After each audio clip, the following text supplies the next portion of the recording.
Hi there, interwebs! Long time no chat. So today I thought that I would make a little video review of Sleepless in Seattle. I watched Sleepless in Seattle maybe a week ago. It's been one of those movies that's been on my to-watch list for quite some time now. And because, it was around Valentine's Day and a lot of people have said how romantic that film is, I thought, yeah, that would be a great movie to watch around Valentine's Day. Except that it was one of the most disturbing and least romantic movies I've ever watched. So, in case you haven't seen the film, I'll just do a quick rundown of the plot. So, Meg Ryan's character is engaged to this guy, and it's Christmas time, and she's driving home for Christmas, and she hears on the radio this little kid calls up a radio psychologist and tells him that his father, who has been recently widowed, needs a new wife because his dad's sad. And the psychologist basically gets the kid to put the dad on the phone, and the dad's Tom Hanks, and he talks about how upset he's been since his wife died. And then the radio psychologist gives him some advice. So the woman, played by Meg Ryan, basically goes crazy and believes that she's in love with this guy that she's heard on the radio, and she essentially sabotages her own relationship and writes a letter to Tom Hanks to tell him how badly she wants to be with him. She travels several times to Seattle. She lives in Baltimore, so across the country, to see him, and they sort of see each other in passing a few times but never actually speak. And finally she asks him to meet up with her on Valentine's Day at the top of the Empire State Building, which he's not going to do. He is in a relationship, and his son decides that his father would be better off with this woman who's written to him, and he basically runs away to New York. Tom Hanks follows his son, goes to the top of the Empire State Building to retrieve him, and finds that this woman is there. And they see each other and they say, "Oh, it's you." And then they go off hand in hand together. Now, so that's what happens in the film. Now, I want to address a couple of things in this film that I really didn't find all that romantic. The first one was Meg Ryan's character, whose name is Annie.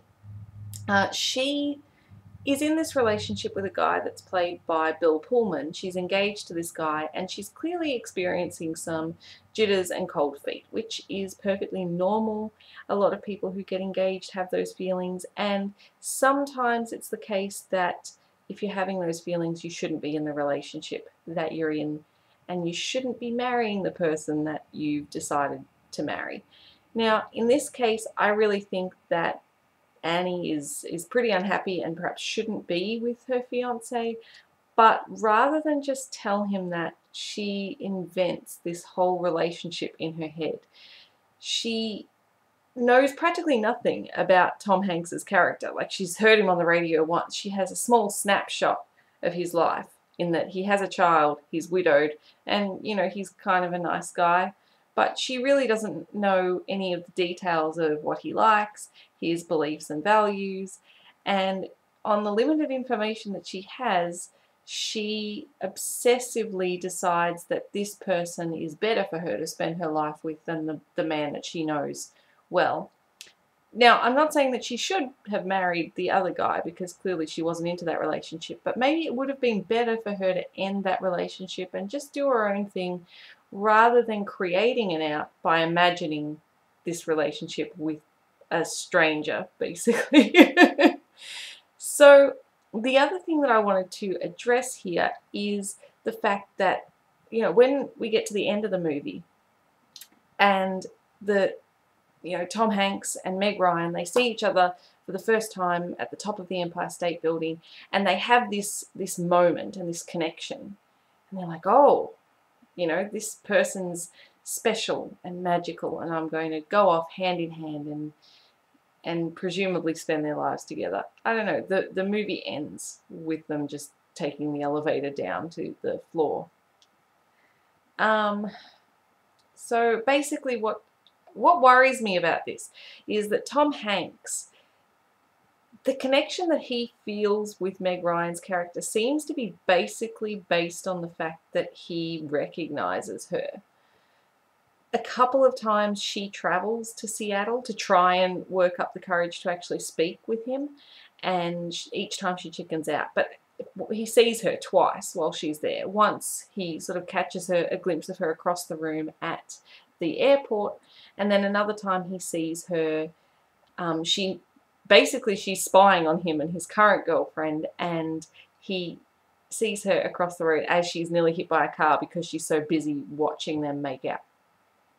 And so the connection that's there between them on her end is because of some obsessive, crazy longing she has to get out of the relationship that she is in and this fantasy world that she's created. And on his end, it's basically because this is a person that he's seen before on occasions when she was stalking him. Now, the reason I find this so worrying is I do believe in true love. I think that true love is a real thing. Do I believe in love at first sight? No, I don't believe in love at first sight, because I think that although you can see somebody and be attracted to a person, I don't believe that you can love a person the first time that you see them. Love is something that takes a long time to build, and you have to get to know a person and spend some time with them. You can't just see somebody and know that you love them. You know, you might be attracted to them, you might be interested and want to learn more, but I don't think that love at first sight, I don't think it's a real thing. And it worries me when I watch a movie like this that people think is romantic, and you know, there's this couple that know nothing about each other and have risked everything to be together, even though there's really no reason for them to be together except for, you know, obsession and creepiness. The other thing that worries me about this movie is the fact that both of the main characters are in existing relationships when they go off to meet each other at the top of the Empire State Building. Even though Tom Hanks's character doesn't know that that's what he's doing, he thinks that he's just going to collect his son who was run off. He at that stage he has actually found somebody that he feels a connection with. The woman that he's dating, his son doesn't like, and from my point of view, yeah, she is a bit annoying, but he seems perfectly happy with her and he's enjoying the time that they spend together, and I think it's kind of stupid that he just throws that all away for Meg Ryan, who is a bit nuts. As for Meg Ryan's character, she, rather than discussing any of the reservations that she's having with her fiance, she just does all of this weird investigation and stalking behind his back, and then the moment that she chooses to tell him that she's actually in love with a stranger is on Valentine's Day, when they are sitting down to a bottle of $200 champagne, right after he has taken her to Tiffany's and purchased her engagement ring. Now, I would have thought that there would have been better moments to raise this issue with him after he's just spent, you know, huge wads of cash on you, and he's pretty happy and he thinks that the relationship is going just fine. It's pretty damn cruel to sit down with a guy and be like, hey, you know what? This is awesome that you bought me this beautiful ring, and we're discussing the life that we're going to have together, and we're having this gorgeous romantic dinner. But you know what? I'm actually going to leave now. I don't want to be with you anymore, and I'm going to go meet a stranger that I heard on the radio because I think that he's a better match for me than you. Bye! No. No. So I was just really creeped out by Sleepless in Seattle, and I didn't think it was romantic at all. Have you seen the movie? Did you think it was romantic? And if you did, why did you think it was romantic? And if you were creeped out, let me know why. I'm interested to hear your comments, and I will catch you later. Bye-bye.